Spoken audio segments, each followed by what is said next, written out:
civil engineer here at Olson. I work on our land development team, and so we do a lot of development work.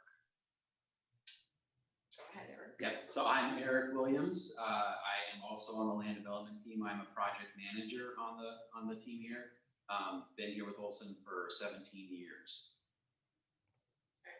And then I'm Jessica Thomas. I work at Hansing Hogan, Ernst & Bachman. We're a local law firm that has been around for a long time now in Omaha. And I work in our real estate development section. So that really includes real estate development side and the associated, financing and everything that comes along with it. And been fortunate enough to work with the Olson team a lot, and looking forward to talking with the group today. Yeah, a lot of due diligence related items are related to engineering and surveying and things that Olson does in-house, but there are also things that we don't necessarily have a line of sight to that are handled by attorneys. So wanted to make sure that an attorney was here as well to help us present. Okay, I will go ahead and share my screen.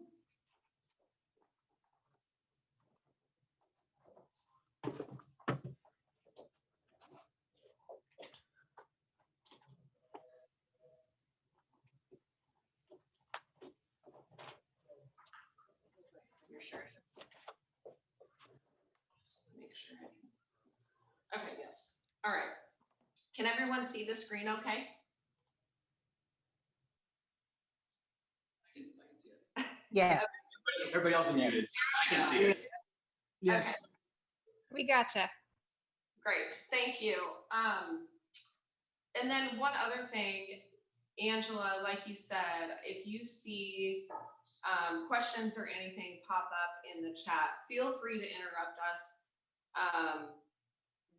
I did the Entitlements 101 presentation, and when we did that, it was very conversational, and I kind of liked the back and forth. So yeah, feel free. I won't always see the chat just because we're presenting, so feel free to interrupt us as we go. Will do. So as I was kind of preparing this presentation, like any good professional, I asked myself, what exactly is due diligence? And I Googled it. And the definition that popped up, seemed to kind of match with my knowledge. But I won't read the screen or anything, but basically you're investigating facts and details of a matter. In this case, it's land and encumbrances potentially associated with it, and things that apply to the land that will affect either your purchase or what you eventually want to do with the land or the property or whatever it is in question. And so it's a very important thing to do. We'll talk about horror stories a little bit later that we've kind of come across in our line of work. But, it's one of those things that can pop up either immediately or sometime down the road, that if you've done your due diligence on the front end, you'll kind of catch that stuff and be prepared for it and know how to address it throughout the process, as opposed to kind of being surprised by it, resulting in a lot of money and time and issues that developers don't necessarily want to deal with as they're trying to develop a piece of property and do some good work and make some money on it.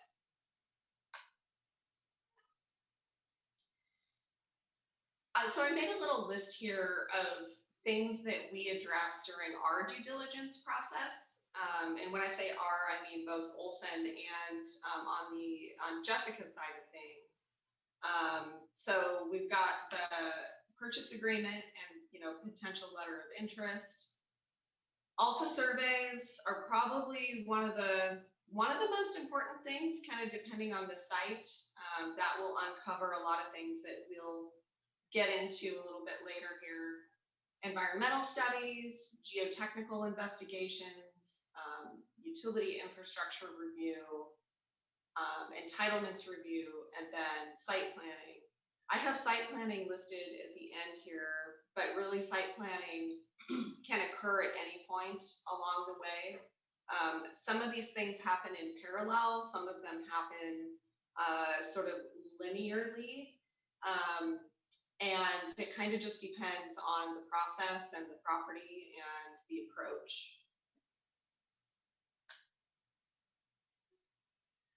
So to talk through the kind of purchase agreement and letter of interest side of things, I'll turn it over to Jessica to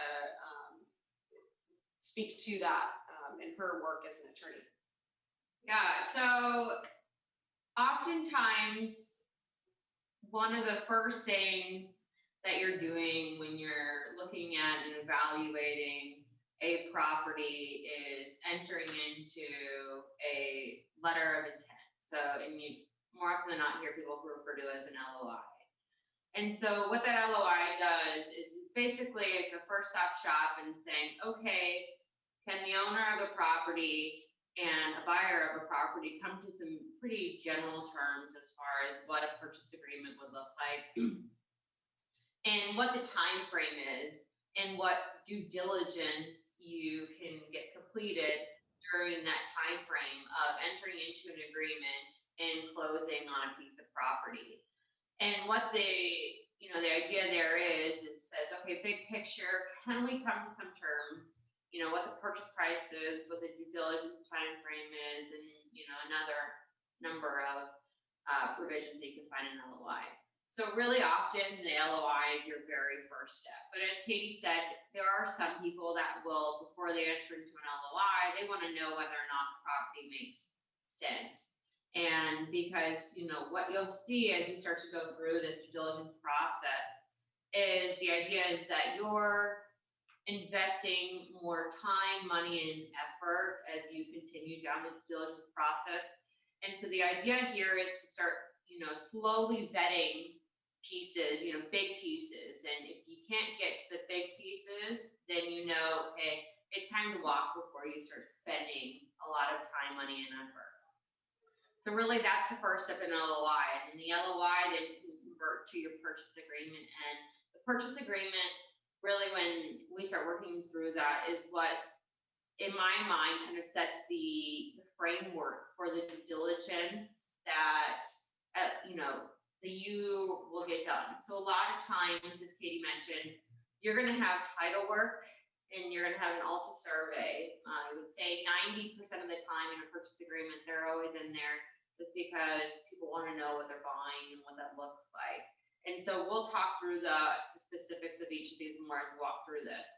So, and then you'll have pieces that, we'll say, okay, we'll give you 180 days to get all of your due diligence done. And that includes title work, the surveys, entitlements to the property, whether or not you're needing to go and meet with the city and look at zoning, your site planning, all those things. And what that does is a lot of times it kind of gives a buyer an out as far as saying, okay, I want this time to look at it, to evaluate it, but I don't want to commit myself to buying this piece of property until I know that it's right for me.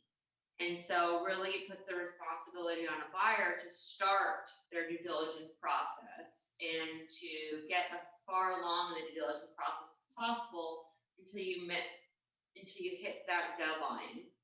And the idea being is that once you hit that deadline point, you're like, okay, this project is looking like it's going to make sense financially. It's looking like I can get what I need to get done in order to, and so then in turn, I will commit myself to potentially buying this property, assuming nothing else comes up. I mean, there's all sorts of things, but basically that's the time frame. And so when I look at purchase agreements, I see these and I say, okay, here's what we need to do. Here's our time frame. And that really is the first step in the due diligence process. And so it's just very important that when you're entering into a purchase agreement, that you take thoughtful consideration into how much time will it take you to do all these things, and how much risk are you willing to take, as far as, if you want to limit it, because as you can understand, a seller is going to want to limit that, their goal is to sell the property. So if you're thinking that the property is in good shape and ready to go, then maybe you could shorten that. But if you need to go through the city's process and their entitlement review, inevitably that takes a longer time. So again, just when you start to go through this process, and especially if you've got a piece of ground that you're intending to develop, just always take into consideration, okay, what do I need to know, and how long is it going to take me, and how can I provide myself with certain outs if I need to, so I'm not buying a piece of property that isn't going to deliver my ultimate business objective. And we as engineers get involved at any point along this process. It seems like, and Jessica, tell me what your experience is, but it seems like we'll have clients come to us and say, I have this piece of property, I want to do an addition or a renovation, or I want to build a building on this blank piece of ground. Could you sketch something up, almost like a napkin sketch, just to see what I could do with the information that you have at hand? And a lot of the time, the only information we have at hand is what we can find on GIS, if there's not a survey that's been done yet and that kind of thing. So Jessica, when you start the purchase agreement process, has your client typically come to an engineer or a planner and said, this is what I think I want to do, or is that kind of prior to them engaging site planning? I would say it's a mix. It's a mixed Yeah. bag. There will be some people who will do their own internal analysis as to, what they think that they can do on a piece of property. And then they'll come and say, I want to basically, because what happens is they see a piece of property, but they don't want somebody to take the property away. They don't want another party coming in and buying the property. So basically what they do is they get into the purchase agreement to lock the property up, how people refer to it. And what that does is it stops the seller's ability to selling the property to another party during the time in which, they're looking at, like, okay, what can I do? But then there are some groups that come and say, we talk to we've got a sketch, here's what we think we can do, here's our plan for the property, walk us through what you think is going to be the process in order to accomplish this. And we'll work with those clients and saying, okay, let's look at the zoning today. What is it? Is it going to require a zoning change? How long do we think that it's going to take? And, let's get the engineers involved and see, what they think. And so it's kind of a mixed bag as far as whether or not a client wants to just go ahead and lock the property up and get into the purchase agreement and start that process, or if they've done any sort of, we'll call it pre-due diligence. Mm-hmm. Got it. Yeah, so some of this, like I said, it's like you do it in parallel, and some of it is kind of linear in process. So Jessica referred to surveys. I'm using this Alta survey in particular because it's pretty messy. During the Entitlements 101 presentation, if you guys were on that, one of the projects that we're doing is the Millwork District, which is in North Downtown Omaha. So it's got quite a history on it. I think, 100 years ago, some of these buildings were built. It's the area directly kind of surrounding the Mastercraft, approximately 12th and Izzard, 12th and Nicholas, over to 14th Street. So this is one of the Altas that that we had done. And so essentially title gets pulled on the property, that title report is given to our surveyors, and our surveyors go through that title report in detail, and then we'll make notes. I'll kind of flip between these two screens, but they'll make these notes and basically kind of list out what they found and if they're survey related or not. And so if there's easements associated with the property, they'll go ahead and depict that. So sorry, jumping back again. But some of those hatched areas that you can see kind of towards the bottom of the screen, those are all easements. They're either access easements or there's large, this is in a combined sewer area. There was a big sewer project that went through here. 3 108-inch storm sewer lines that run through the area and they're covered by a giant easement. And so that's the kind of thing that we want to know about so that we don't put a building over the top of it.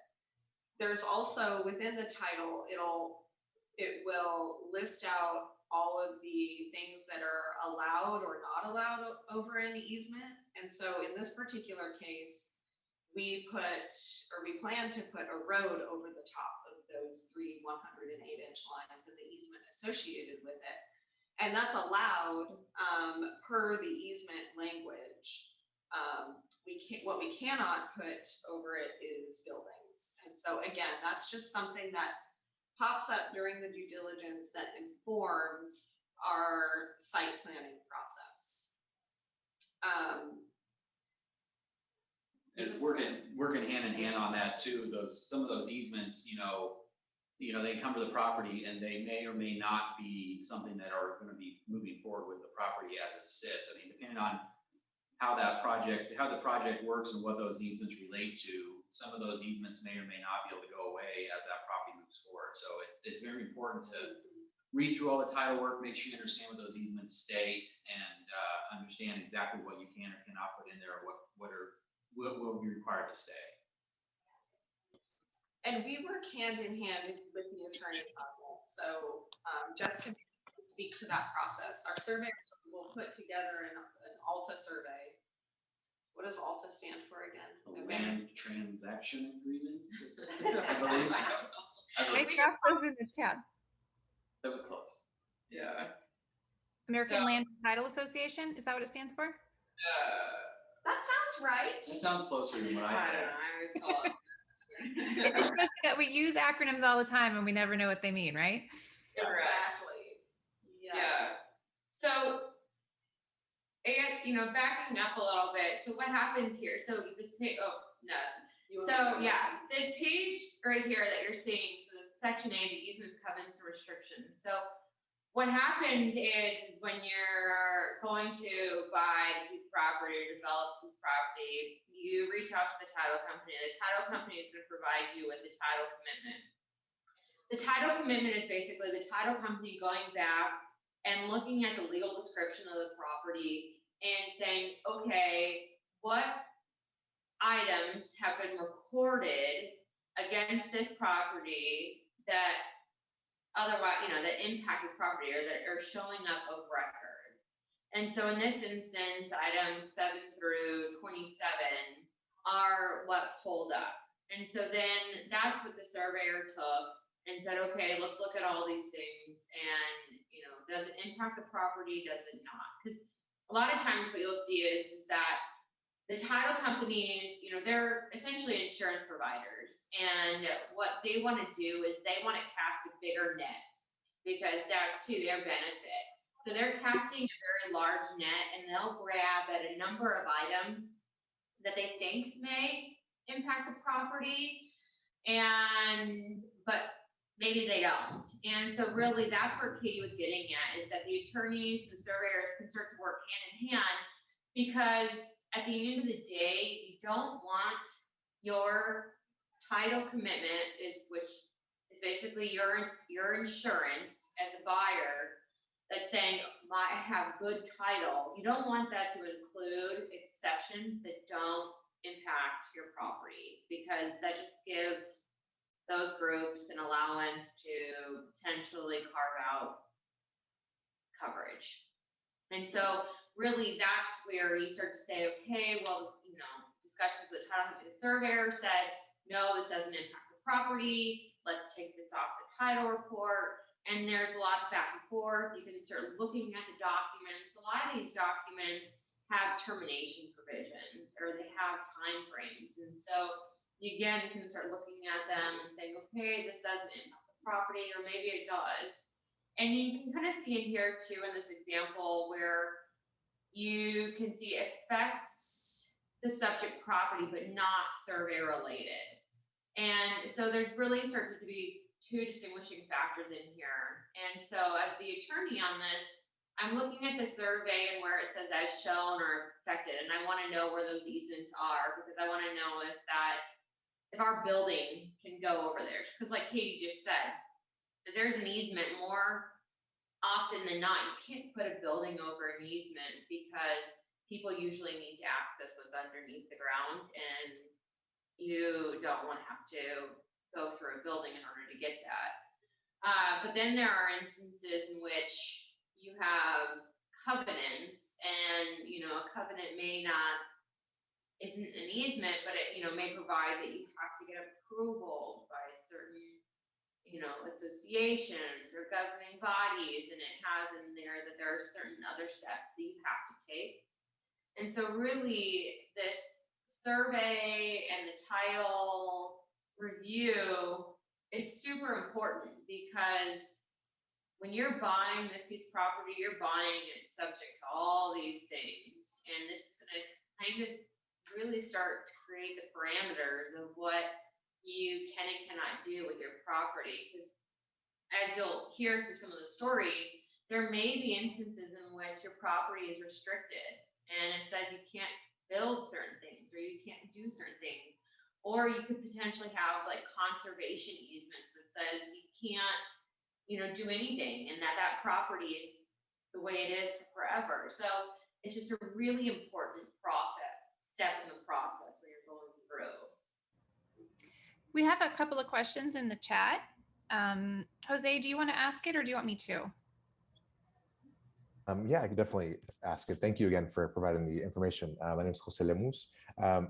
As a non-surveyor and non-lawyer, I'm really interested in this and learning a little bit more about this. So my question was just, how do you recommend non-professionals to start learning about how to read an Alta survey, or how to start reading some of these title information, so that we can be better prepared prior to the LOI and kind of that pre-diligence process?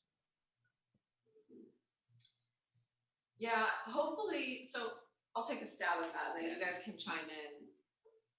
If you as a non-surveyor and a non-engineer are looking at a survey, hopefully number one, you have a good survey that's clear, that's complete, and provides notes.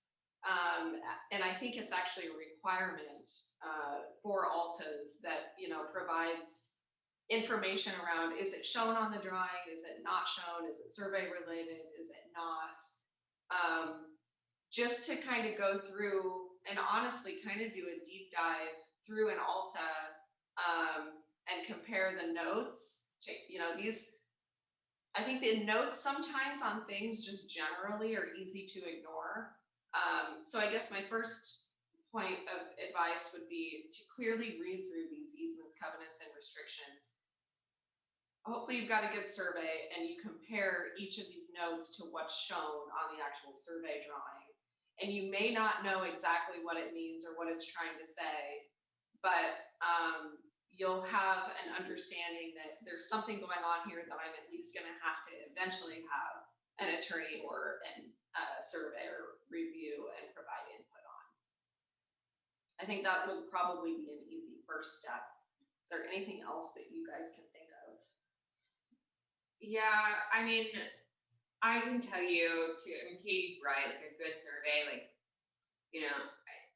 I've seen so many different ways in which surveyors do surveys, and inevitably you can tell immediately if based off of the wide spectrum of when you're seeing a good one and when you're seeing one that you're like, okay, well, this isn't necessarily what, we were looking for. So they do have, if you're ever requesting someone to do a survey, they have this like table A that basically you can check off certain things that say, okay, I want these requirements included in my survey. I don't know. Let's see if I can. Pull it up. Yeah. And so basically what the Alta group has done is created a checklist that you can provide to your surveyor and say, I want my survey to meet these standards and include these pieces. Now, this may impact the overall cost of the survey and what you include in there. So just being cognizant of that, but that can all be addressed in discussions with your surveyor. As it relates to, going through the title work, the real answer to that is you just have to be willing to spend time to read through the documents. And, if you're newer to it, as you would probably expect, it'll just take you longer to understand. And again, you may just hit a point where it's just maybe not clear, and you may have to reach out to somebody and ask, okay, what does this mean? And how does this impact my property? And what does that mean I'm gonna have to do from here on out?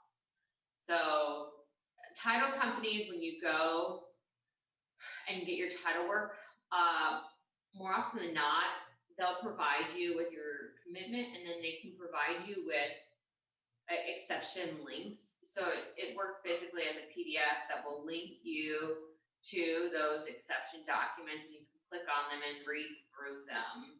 So if they just provide you with a piece of paper that says, here it is, here's our exceptions. If you ask them for, can I have a linked commitment? They should be able to provide you with that so you can read through the documents yourself. Yeah, and that'll provide all the easement documents, like she said, and it'll have everything in there description wise, and that's how our survey group kind of lays those out based on those documents. And I think the other item to understand is that, working with, a consultant or, the attorneys, as you get that all to go through it and sit down and really understand exactly what you're seeing, I think that's going to be really important early on if you don't know what you're looking at, just to make sure that you fully understand what affects the property that you're looking at. Perfect. Thank you. Yeah, that was a long answer to your question. No, very, very informative. I appreciate it. It took me a while to pull this up, but this is basically the table A that our surveyors here at Olson kind of have a typical, okay, here's what we typically provide for table A. And then if an attorney wants us to add in or remove things, then we'll do that. But there's kind of a default list that we do. Yeah. Perfect. All right. Thank you very much. We have a question from Satyam. Yes, hello. I was just wondering on some of these third-party reports like surveys, environmental, and title commitments, can the engineer recommend who to use for those, or how would we know exactly, who would be a good provider for those reports? And then on the title commitment part, if you've chosen, let's say, a particular title company on your purchase agreement, are they the ones that you usually will do that title commitment work, or do you still have the option for choosing? But just some of these third-party reports, then when you get them back, you're usually circling back in with maybe a civil engineer, correct? So I was just wondering if the civil engineer you're working with, they can, order those reports for you, or if that's something you need to do by yourself. So I know our surveyors, we work with a handful of title companies, and I know there's certain title companies, and Jessica, you probably feel the same way, but there's certain title companies that our surveyors really like working with. And they would probably provide some recommendations for sure. So yeah, so to answer the question, yes, we could provide recommendations for a title company. I think there was another question. Yeah. So the other question was, okay, so if your purchase agreement lists out a title company that you will use or plan on using, that is typically the one that is going to pull the commitments and then from there, work with your surveyor. So it's something to consider when buying property. It's, you know, especially if you end up working with certain real estate agency groups, because a lot of those groups have, you know, they may have interest in in certain title companies. And so some stock purchase agreements just go ahead and list title companies. So if you have someone, or if you know an engineer or a surveyor that you're gonna work with, I would just recommend that you reach out to them and ask for recommendations on title companies, and go ahead and suggest that provision to your purchase agreement from the beginning. I've never run into an instance where people balk at or are really concerned about who is listed in the purchase agreement as far as a title company is concerned. Your other question was if we order the title commitments, we will do limited title reports, which is a different thing sometimes, but normally we like the owner or the client to order the title commitment. Have you seen it any other way, Jessica? No, I mean, or if you're working with an attorney, the attorney will reach out to a title company and say, here's our purchase agreement, please pull title. And that's really, I would probably say that's more often the case of what happens, especially here in Omaha, because we end up being a small niche group of people that we all know and work with each other enough, so that once you get that LOI or the purchase agreement put together, you reach out to the title company, here's your purchase agreement, so they've got the property that they know, and get that title work pulled. And then we share it with the engineers and the surveyors. And does that title commitment always include a survey? It doesn't include environmental, but the surveys, that's something if they don't have that you need to get an up-to-date one. And is that something an engineer would order, or we would need to find a vendor for that as well? So you as a buyer of property are, well, more often than not, I should say, you as the buyer of the property are ordering the title commitment. And then once you have that, you are then ordering to get a survey done. There are rare instances in which the seller of the property is doing these things, but I would say 98% of the time it's the buyer, because, you know, it's your due diligence and you're doing it. There may be instances in which a seller of a property recently acquired it and had their own survey done, and they'll provide that to you as part of their turn of documents as it relates to the property. And I don't know, Katie, there may be instances where you could, if it's recent enough, ask for an update of that survey. But more often than not, I would say people want their own survey to confirm. It's kind of like, I would refer to it as like a property inspection. You know, sometimes you see seller inspections done and they're done, but you know, you just want your own, you want to make sure your own folks are doing it and picking up all those pieces, knowing that they are representing you and not the seller. Got it. Thank you. We have one more question. Candace said I could ask it. Is there ever a circumstance or way to get an easement or restriction lifted? Yes, we work on releasing easements a lot. So one of the things that had shown up on here, I think there was a blanket. Yeah, so item number 13, there is what's called a blanket easement, I believe, or a blanket restriction. Sometimes we'll see blanket easements put on a piece of property because a gas company, like a gas main company, or I feel like it's normally gas related, or like a telecom company was able to get away with that back in the day. And we ask them in that case to make it a specific easement over their line. And so we basically release the blanket, which the blanket essentially means they've got an easement over the entire property, which no one likes. And so we'll work with the company to reduce that to be just an easement that is parallel to the underground line that's in place. So that's one example. There are other examples where we've released easements that are just unnecessary, like they may have been an easement that was just put in place with the platting process along the boundary of a property line, and the property line doesn't exist anymore because it's been replatted. And so we've got to work with the individual owners of those easements to get them released. So the answer to your question is yes, but it doesn't happen all the time, especially if there is an existing, using the utility line example, if there's an existing utility line there in place, then the easement's got to remain. Yeah, I mean, and that's, Katie got to the point there, is that a lot of times you run into these instances and you want these easements released, and you've got to find what is referred to as the benefited parties of these easements, and then get them to sign off. So in order to have a release, you have to report it with the Register of Deeds. And then the Register of Deeds will need to show that the beneficiary of that easement has signed that release. And so sometimes that takes time. And you see blanket easements, and Katie's right, they're the oldies. They're the ones that, people did these and they got away with them a long time ago.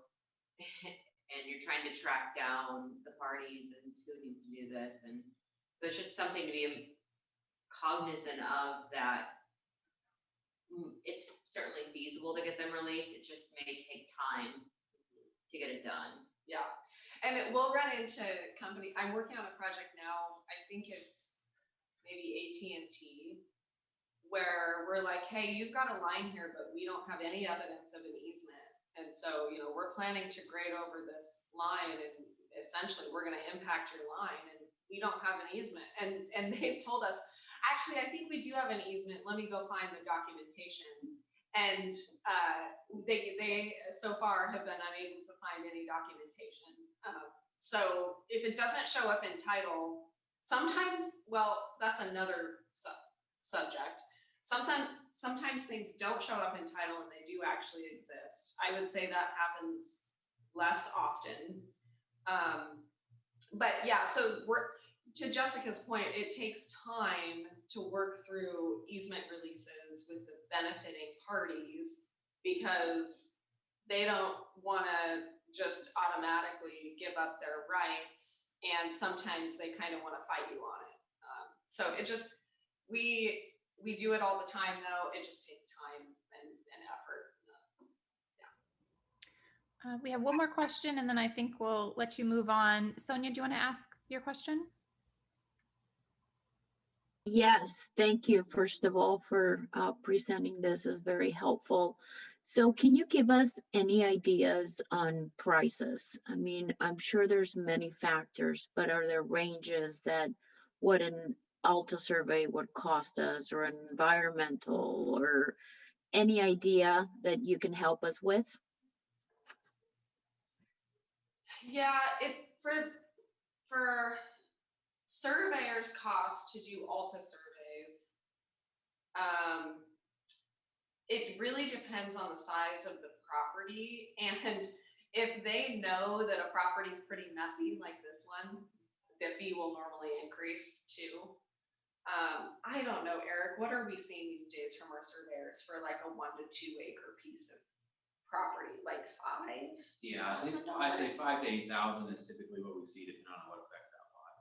Or a small Yeah, piece of depending on what's on the property, lot, yeah. If there's a lot of buildings on the lot, it gets to the higher side, but if there's not much on there, it's $5,000 range. Yeah. There are surveying companies that probably do it for cheaper than that. That's just off the cuff, Olson's going rate. If there's easements that need released and that kind of thing, that's extra. Jessica, do you know what the cost of the title report? is? So a title report, so there's a difference between a title report and then actually getting your commitment. So if you've ever bought a house before, I mean, even your own residential house, you're getting the title commitment, which then in turn turns into your title insurance. And that title insurance is how the title company is getting paid at the end of the day. And that's all based off, those have fixed rates and how they calculate that. I don't know for sure. More often than not, it's calculated based off of your overall purchase price and a percentage of that. Gotcha. If you do a title report, just so you can get a report to a surveyor to say, here's what we got going, it's a few $100s.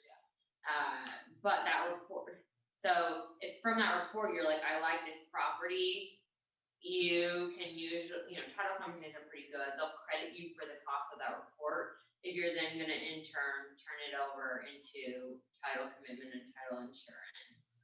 So you can back out that cost from it. And I will say too, from a perspective, I mean, at the end of the day, if you are financing a project with a bank, you are going to need the title insurance at a minimum, and whether or not a bank requires an also survey. I mean, for the larger projects, most definitely they'll require it. I would guess as you start to get a little bit smaller, they may be a little bit lenient on that, but more often than not, you're gonna see your lender require a survey as well. And if you're at like so like a phase one, so environmental checks, phase one report is typically in the $2,500 range. I think that's what we're seeing. And geotech reports are anywhere between 5,000 to 7,000. Again, that depends a lot on the size of the project and the type of buildings that are going on it.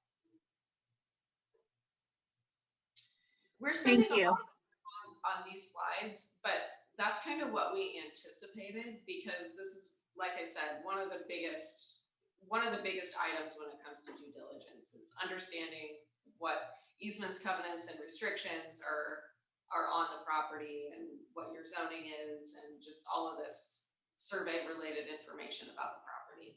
Yeah, it greatly affects the site plan and how that project's gonna look in the future.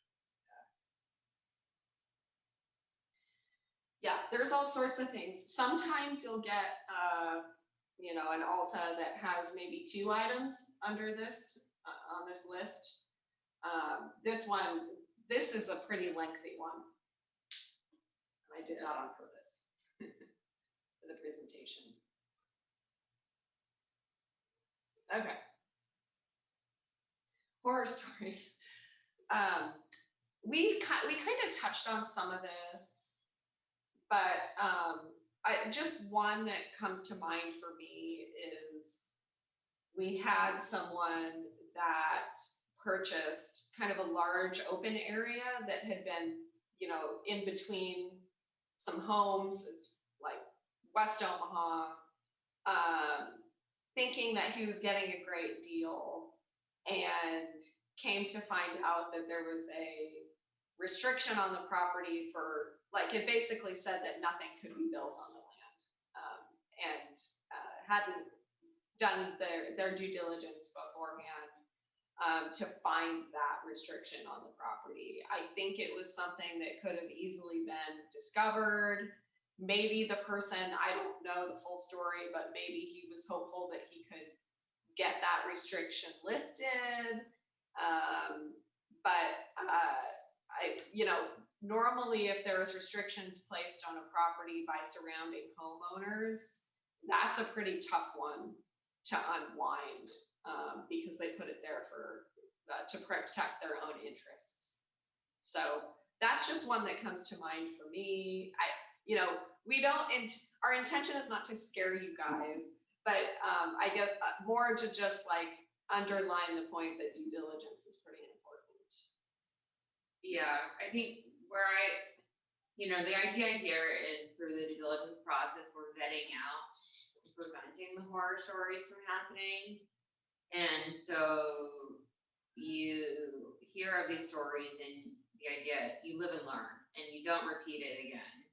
And so you make sure your due diligence is done, make sure you have a plan, and you make sure you understand, what you're getting into.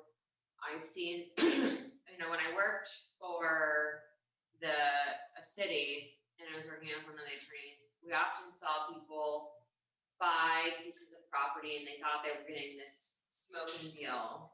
But the problem that it was is that they were buying what is described as and referred to as outlots. And outlots are unbuildable properties, and they're designated as unbuildable properties through the platting process. And for one reason or another, for drainage, because they needed for parks, etc. There's a whole number of reasons as to why. And what we've seen over time, because individuals were buying these outlots, is that cities have kind of transitioned and made it so that associations need to own these outlots.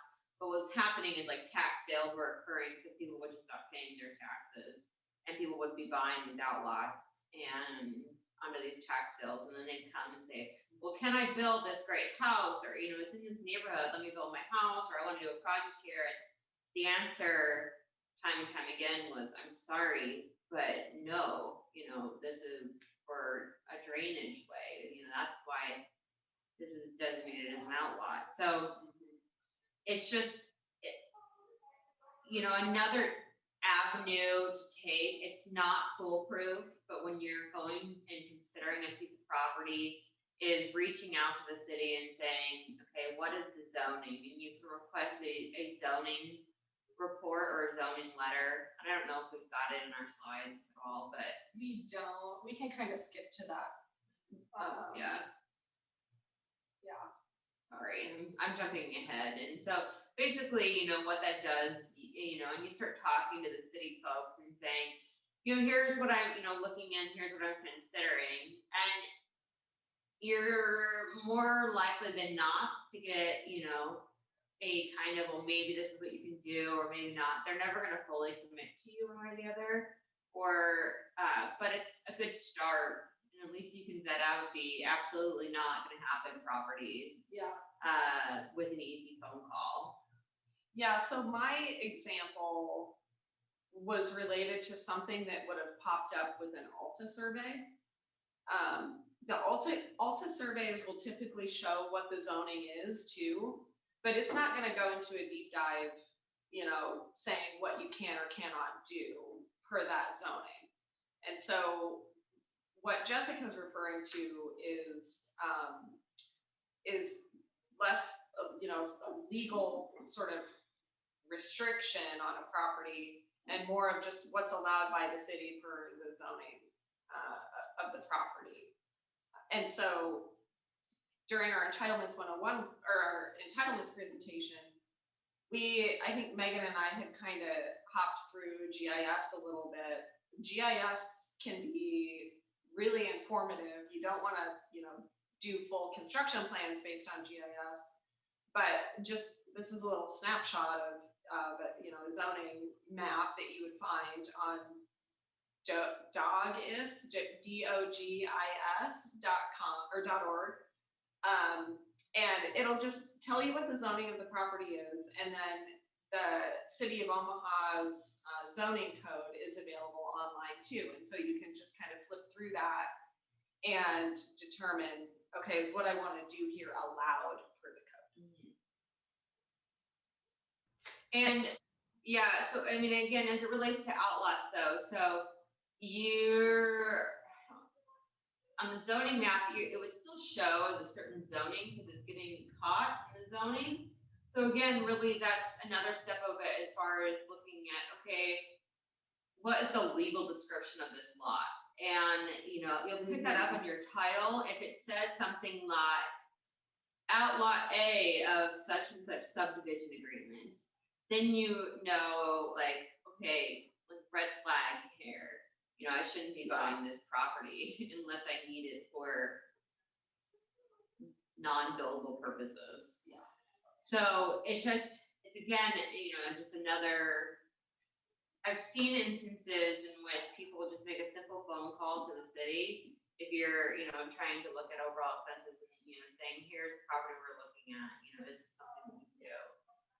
Sometimes the smaller cities are a little bit easier to, track down and get people to talk to you or respond to you, but it's good to do.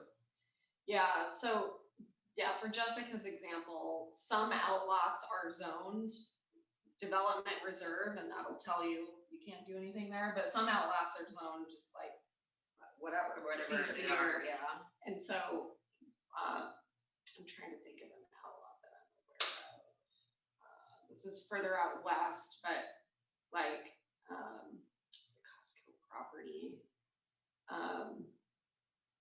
If just clicking on the lot and seeing what the lot is called will tell you a lot too. So this is an example of, so the lot is OLA1, that means outlot A1. But a buildable piece of property is labeled lot number 1. So that's just an example.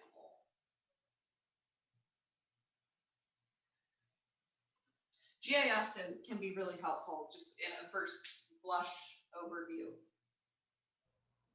Yeah, and I dropped this in the chat, but we hosted a deep dive with the folks from GIS at City of Omaha and Pot County. So if you missed that, I can send you a link to the recording where they walk you step by step on how to get this kind of information from the GIS system.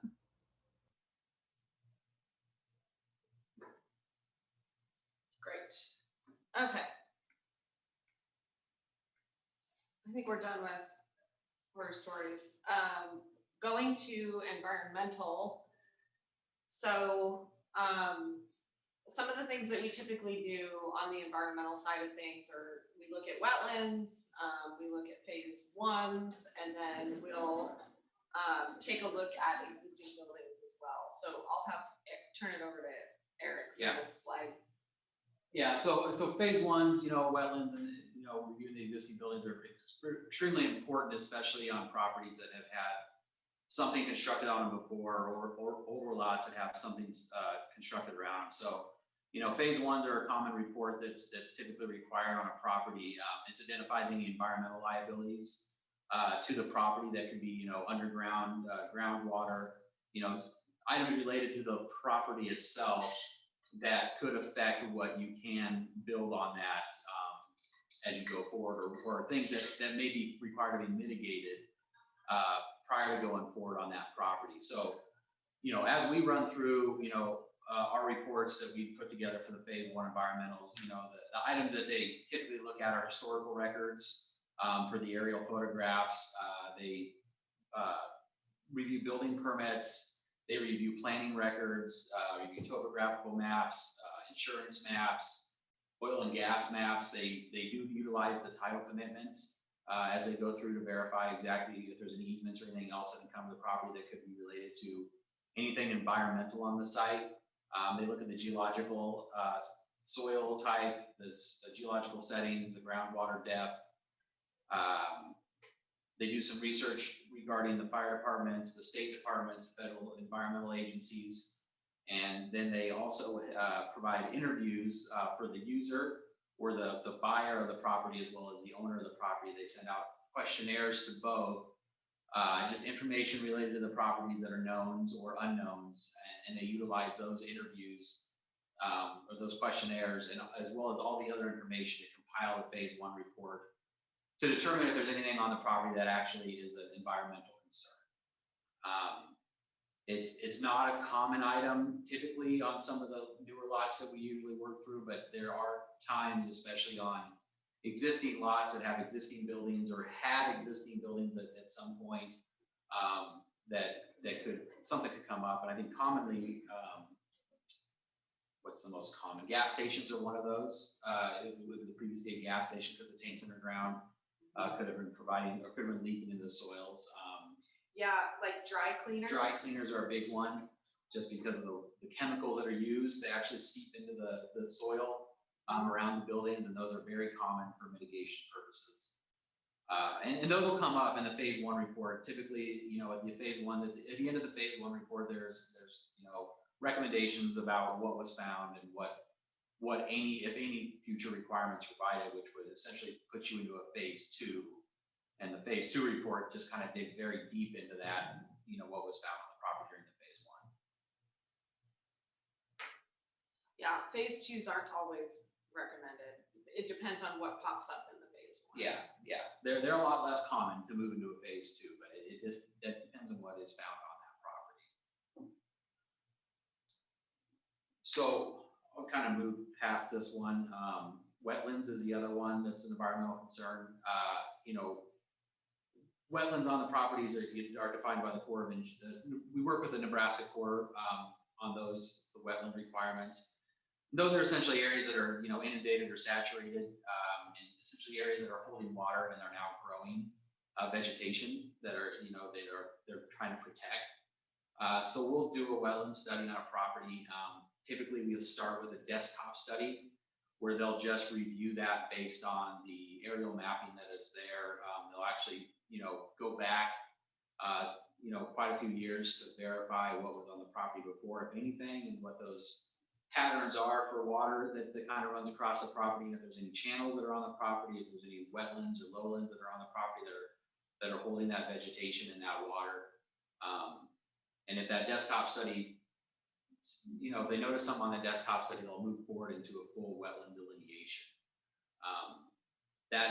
That is a lengthier process, typically, just getting through the core, working through that wetland delineation on the property. It is actually a study that they'll go out, they'll dig down, they'll verify the plants that are there, they'll verify the subsoil conditions around those wetland areas to determine exactly what they are, if they're jurisdictional or non-jurisdictional, which would require mitigation of those wetlands.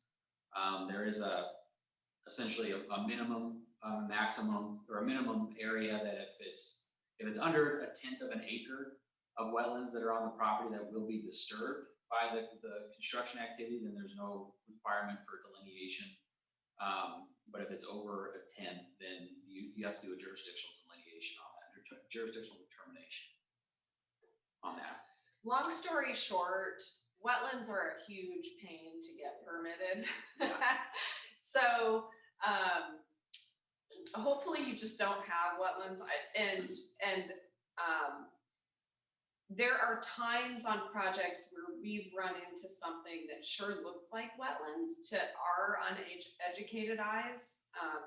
But our environmental scientists actually, they look at if there's drainage there, they look at the plants, and then they look at the soil, and they look at all three together and then make a determination if it fits the official classification of wetlands per whatever standard they're going off of. The most current regulations, because those regulations do change, and so they study those really. They would really pay attention to the regulations and making sure that we're on top of those at all times.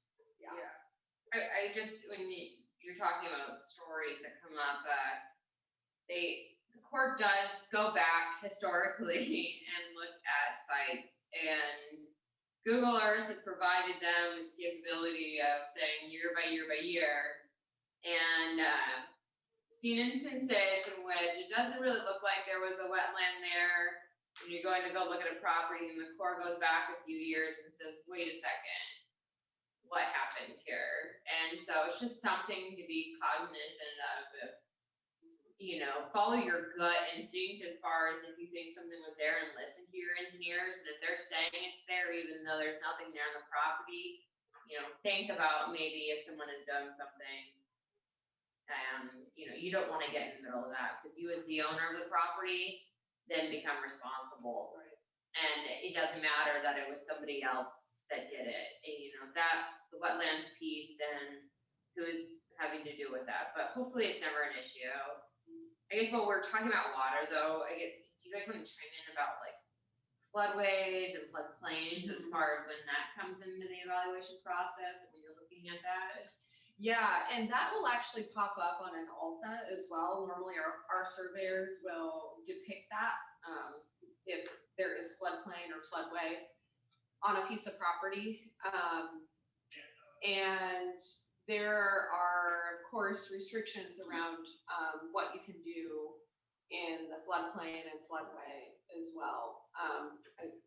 Going back to our handy tool of GIS, that also pops up. It's not, an official map, but it does pop up on GIS. I can find where I'm at here.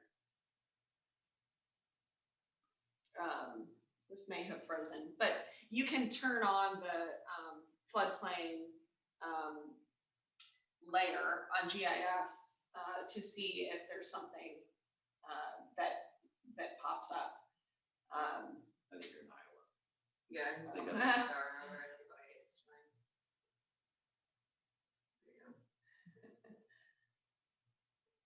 So let's see, we'll just turn that on. Yeah, and then if there's specific flood designations there could be possibly insurance requirements or grading requirements that we have to follow as well to ensure that the building itself and anything related to the building is outside of that floodplain elevation.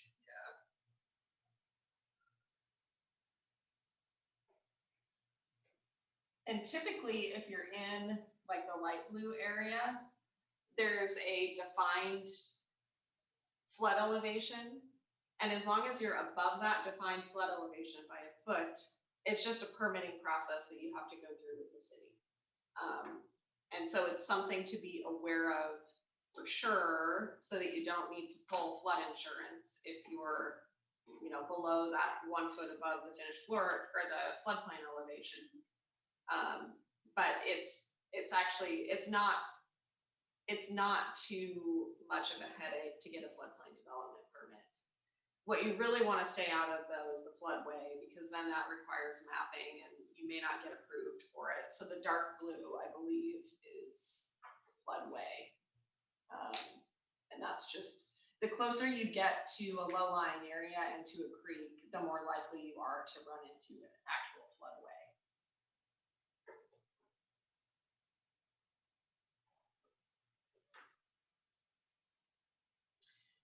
Existing buildings, so just related to environmental, existing buildings will have, older buildings will have asbestos a lot of the time.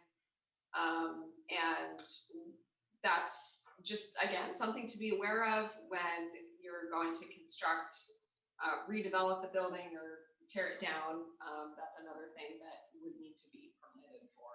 We don't actually do that at Olson. We work with a sub-consultant. Yeah, there's a survey, there's essentially a building material report that provides that study of the existing building and what's inside of it.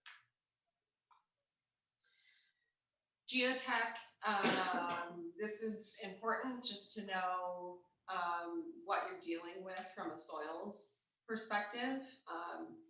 And for some of our larger projects, geotech will come along after Alta surveys and after you kind of know what you're doing with when you feel like you've got a decent, site plan. Geotech is probably a little later on in the due diligence process. But geotech will, again, kind of identify what you're working with from a soils perspective. It'll also look at if there's any, it'll identify if there's any groundwater, what the water table is.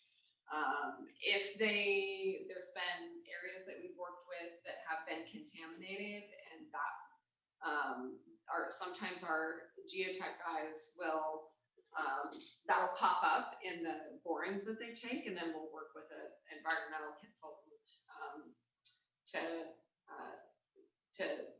kind of run that through the environmental side of things. And the geotechnical recommendations will be required for the building itself. I mean, the structural engineer will require that information to determine the footings and the foundations and work through that with them to make sure they get all that information designed correctly. We take a real quick question. It's not about environmentals, but it's related to the general topic. Dan, do you want to ask your question?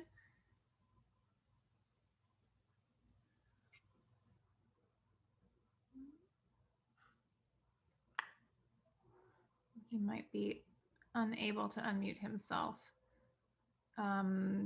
Is asking about master plans. So like, how do you know what other developers are looking to do in that area? And how does that impact the due diligence of a project? So learning what else is happening in the surrounding lots. Yeah, that's a good question. So if the developer has submitted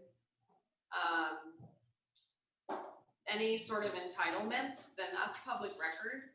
And you can actually ask the city for any submittal documents or anything that they have on file that might show what the developer is intending. So I think that would probably be a good first stop, is to ask the city what they've got on file. Yeah, the city for both, so through the city process, you have the planning board and then city council. And each one of those governing bodies has a different site. So with like planning board, they meet once a month and there are certain reports that are released. So there's a link on the city's website that we could send out to the group later on, that you can see their monthly reports and what's going on there. And you can click through the months and you can see where the projects are being done and the reports that are coming out with it. And then city council has their agenda to work through.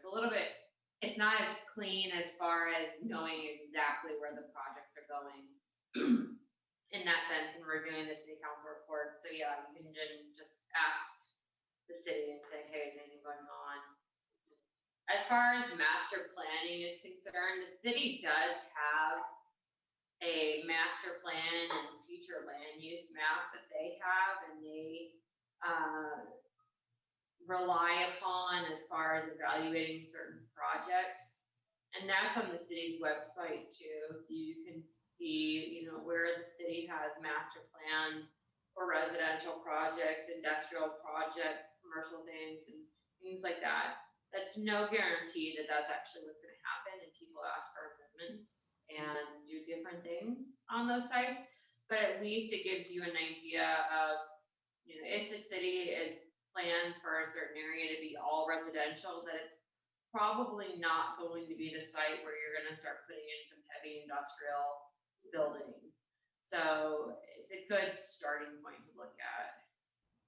That's great. I dropped that link in the chat box for anybody who's interested in taking a look. Thanks. One of the other things we do, again, this is maybe a little bit later on in the due diligence process, or maybe even in parallel with things like ALTA surveys, would just to kind of investigate what's happening with the utility infrastructure. Like I say on here, GIS is a good snapshot review, but you can also, again, one of the other things that the city has on file are as-built records of public utilities. And so we like to, as engineers, not only get the survey, but get as-bills as well. This is especially helpful in urban areas of the city where sometimes it's hard for our surveyors. They'll, pop a manhole and take measurements and do the best they can, but it's just, utilities are just more complicated, whether it's CSO related or, someone installed something 60 years ago that's not, wouldn't be approved, today. And so just getting that, not only the survey information, but as-bills from the city as well. And that's just something as engineers that we do, is reach out and ask for that. But again, GIS is a good first blush review at the due diligence level. It'll at least give you an idea for what to look out for in future phases of the project.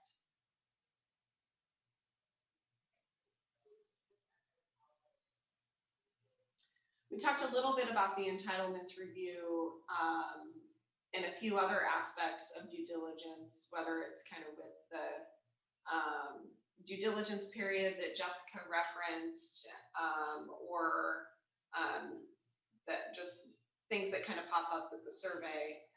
But understanding what the process might be in order to do what you want to do with your property, is also helpful. So again, reviewing the current zoning and understanding if that will work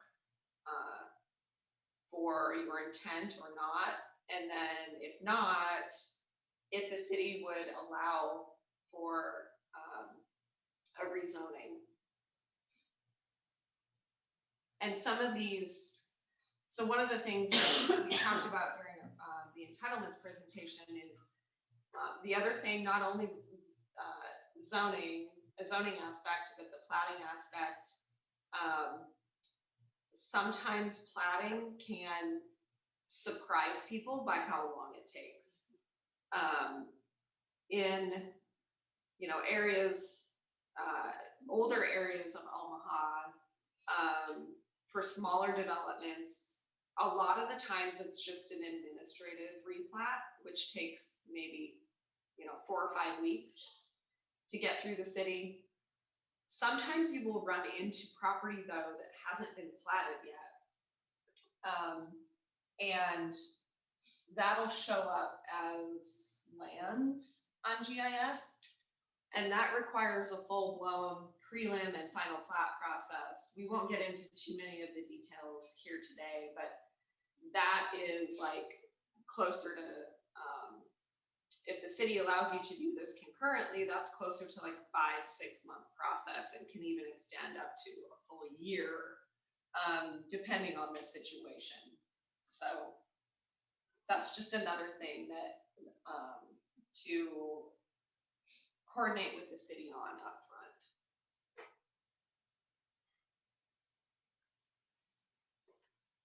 Oh, and I kind of forgot I have this slide here, but that kind of shows the full process for development review. This is taken from the city's website, but basically starting at a pre-app meeting and then going through site plan review.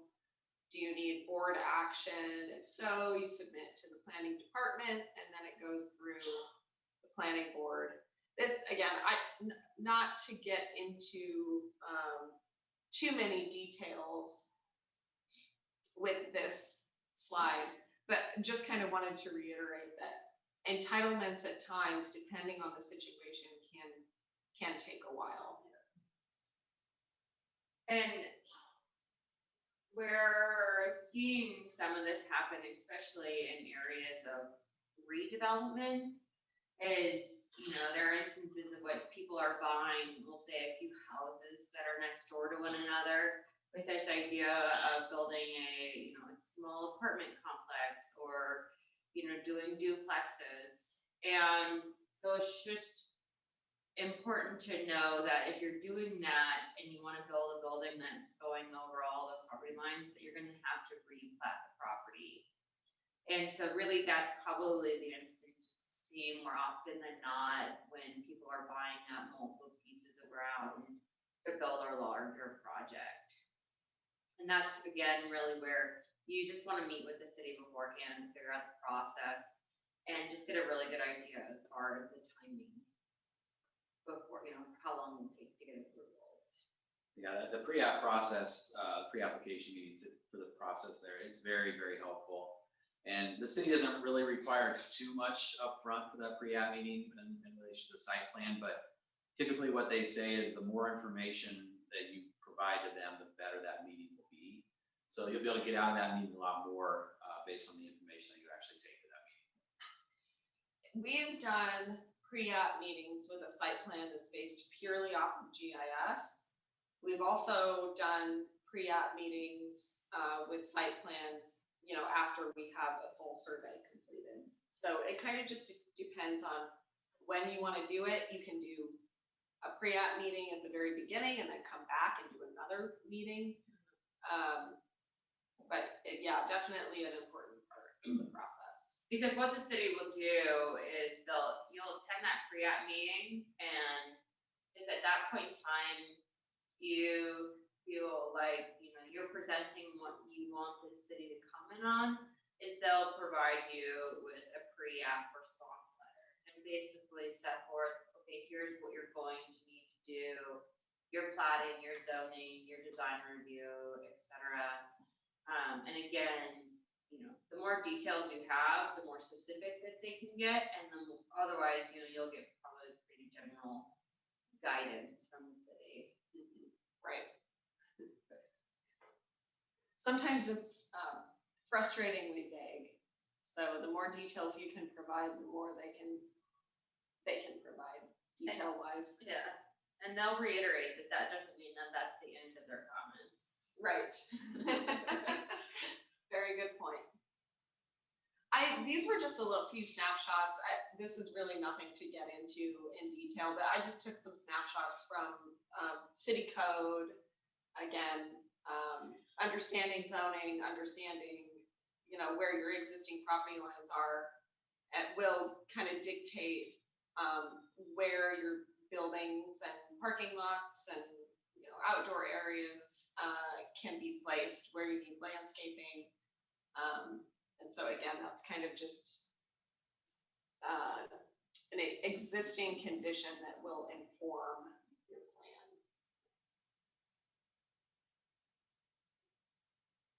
A couple of examples of some site plans. Kind of a pretty picture to take a look at, but really, that's kind of it. I'll go back to the overview, but that's really it. That's what we had for our due diligence deep dive. Were there any other questions or anything? I think we've still got about a half hour left.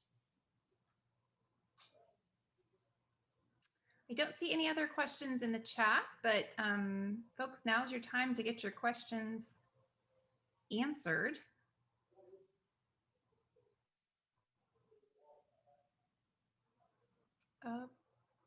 Satyam has a question for you. Yeah, I had two questions. One on the utility infrastructure.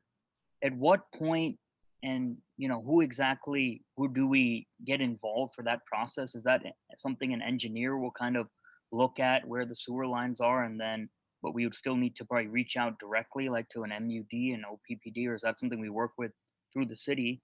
And then the second question, unrelated to that, is if we have one parcel, let's say 1 acre parcel, and we're planning to do duplexes on it, can we usually keep that platted as one parcel and then post construction, if we ever decide to, for example, sell the duplexes individually, can we do a replatting at that time? Is one method better than the other in terms of doing it before, doing it after? Replat after you build? Yeah, so that's answering the utility infrastructure review. Yes, I would say best bet is to have an engineer take a look at those utilities for you. During our due diligence process, we would take a look at GIS, probably request some as-builts, and then hopefully if there is a survey sort of in process, we would confirm everything with that. And that's a great question. I should have brought that up about OPPD and MUD, because yeah, they don't show up on GIS, and they can certainly impact your property. So we as engineers would typically reach out to both of those companies ahead of time. We will request their maps. And then also confirm that, sort of like we do with the city utilities. We'll get maps from MUD and OPPD and confirm that with our survey as well. And then, sorry, just one follow-up to that. If a property is in a SID, sanitary improvement district, what's kind of the main points that we should be aware of there? Is it mainly that the utility infrastructure is not there that might need to be changed in order for your development to occur? So with an SID, so the sanitary improvement district, so just so that everybody knows, just in case some people on the call or on the presentation. So the sanitary improvement districts are basically, we'll call it mini governmental entities that function a lot like a city does, and they're charged with the responsibility of putting in the infrastructure. So if you're going in and if it's a new SID and you're going in, the major infrastructure and the utilities should be in. You may not have your utility lines to your site that you're responsible for. And that's just something that, you know, you'll have to do and check for your due diligence. When you're buying into an SID, one thing to just be cognizant of is the SID levy. And the SID levy functions the exact same way as the City of Omaha levy does. And so that essentially sets how much you're gonna be paying in property taxes. And the levy rates throughout Douglas County within SIDs vary. You can find some older SIDs that are lower levies, and then you can find newer SIDs which have minimum requirements as far as how much that levy has to be. So you just need to make sure you're looking at how much the levy is and what that means to your property taxes and how much you're gonna be paying. And then really, how is that SID developing out? Are there people in there? Or are you the newest one to the site? You know, what is the functioning of the board? How does that look like? And then just generally kind of understand if and when the City of Omaha has a plan to come in and annex the site, which would then in turn you over to the jurisdiction of the City of Omaha. Because otherwise, you know, so stuff like snow plow, you know, and other standard city maintenances, they're not going in, the city's not going in there. It's the county or the SID that's figuring out who is responsible for doing those things. I think you had another question in there. Yeah, so as Yeah. far, so the duplex, I guess I'll chime in and you guys fill. You can do it both ways. I would say, I mean, more often than not with duplexes, you really typically see them on one lot, and then you can have them addressed as two different units, and you can sell them that way individually to somebody. You don't need to subdivide it. Someone may ask you to do that, but it's not necessary. Whereas, but you do see some instances in which you have townhomes, and each one of those will have individual lots. I would say if you're doing a number of you know, a duplex is one thing for, you know, two, but if you're starting to creep up into those higher numbers of townhomes, it's just gonna be easier down the road to subdivide each one, so it's on its each own individual legal lot. Thanks, that was helpful. I've seen it all sorts of ways, and sometimes we just follow what the architect tells us to do and the client, so. Yeah. Thanks. That's helpful. Okay. Got it. Thank you. One other thing on the SID, how would we know? Is there any way we can check if a parcel is in a? Yeah, so GIS has that information. It's another overlay that you can look at and add to the site. And then the city, whatever city you're in, they usually track like who is the responsible party currently at that point in time for the SIDs. So they have like an ongoing list as far as, okay, are they an active SID or have they been retired? And then who's on the board, and you can start to figure out and get some of that information. I think it should be, I thought there was an actual button for it. Yeah, there is. I think it's in, it should be jurisdiction. Boundaries, maybe click if you do open up boundaries. Yeah, there you go, Jeffrey down. Got it. Thank you. Yeah. I don't know where it is, but yeah. So if you can see on here where you can see where the SIDs, and a lot of them, I mean, the city's basically made an effort to try and annex all of them. And they have to touch one another. So really where you see the SIDs is in Western Omaha. And then in Sarpy County. Yeah, there, we could do a whole separate deep dive into SIDs.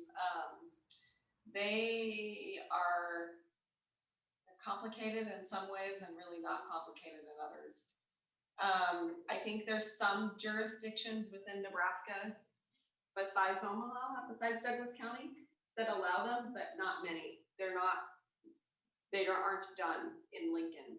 And they really shape the way that a city develops. Like, they have a major impact in how things are done. Douglas County and Sarpy County does them. And then, yeah, you're seeing just outside of the Douglas County boundaries, that's starting to, yeah, Katie's right, Lincoln doesn't do them at all. So you're not gonna have to worry about it there. Yeah, and typically on the county website, you can find a list of the SIDs, and I believe Douglas County actually has a list of the SIDs with the chairman information, and Sarpy also has a list online for that.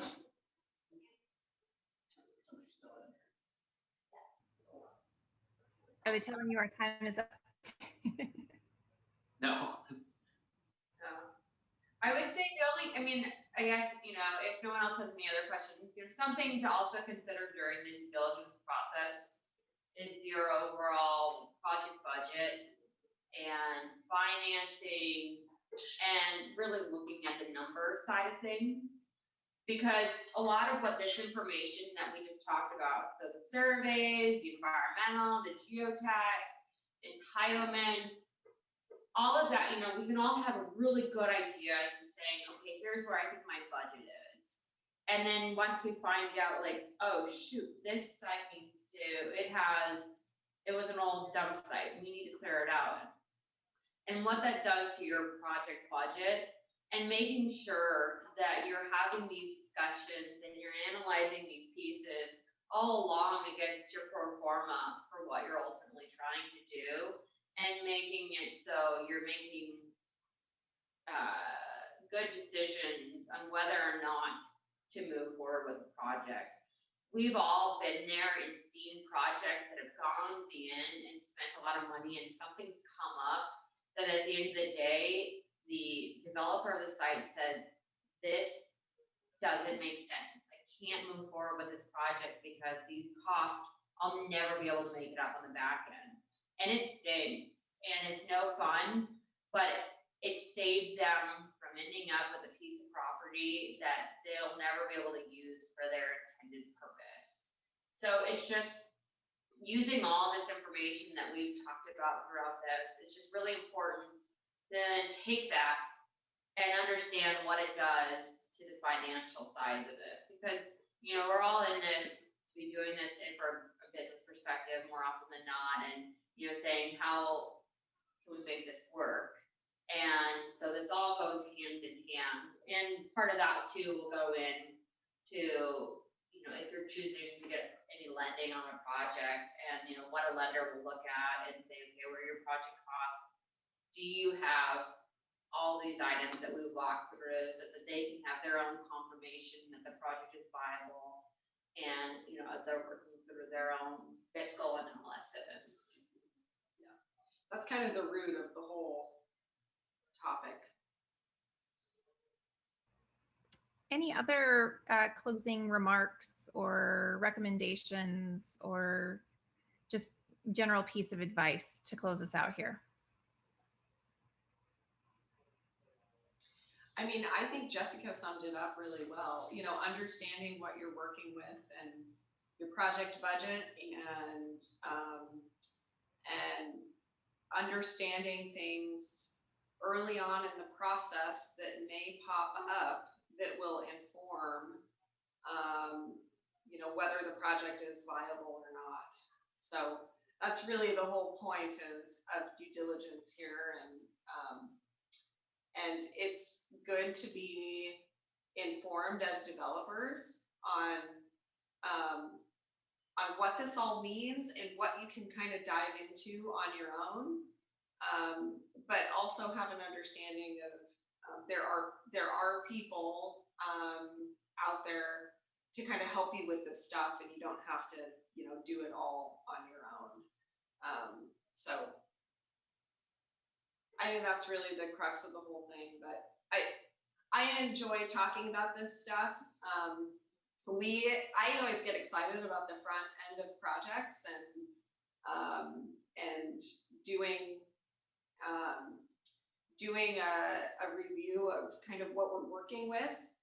I also frankly sometimes find Alta surveys fascinating because they tell you so much about the history of a piece of property.